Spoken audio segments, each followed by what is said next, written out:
Donc je vais faire court. Je suis particulièrement heureuse de présenter cette soirée ce soir parce que j'aime beaucoup l'écrivain Fabrice Pato.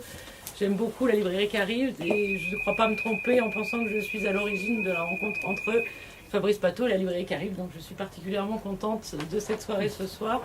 Et donc ce soir, Xavier Quillon, qui est comédien et chanteur, qui joue dans le répertoire aussi bien classique que contemporain, si j'ai bien compris, va nous lire plusieurs extraits des 4 romans de Fabrice Pato. Voilà Xavier Quillon qu'on peut également voir du 30 janvier au 3 février prochain au théâtre de l'Usine à Éragny-sur-Oise dans une pièce de Pauline Sale qui s'appelle L'Infusion. Voilà. Donc je ne dirai pas grand-chose des 4 romans de Fabrice parce que d'abord je pense que beaucoup d'entre vous ici les connaissent et ensuite que de toute façon les extraits parleront bien mieux que tout ce que je pourrais en dire.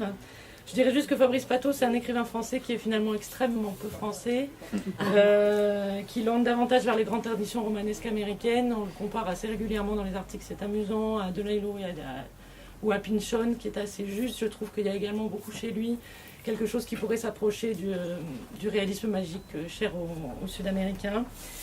Et ces romans sont très souvent d'une construction extrêmement complexe et extrêmement virtuose, qui se joue des fausses pistes et des faux semblants, qui explore en permanence les liens entre la réalité et la fiction dans une langue absolument magnifique, qui est à la fois extrêmement élégante, assez chantournée, parfois un peu précieuse et qui pourtant jamais ne se prend au sérieux.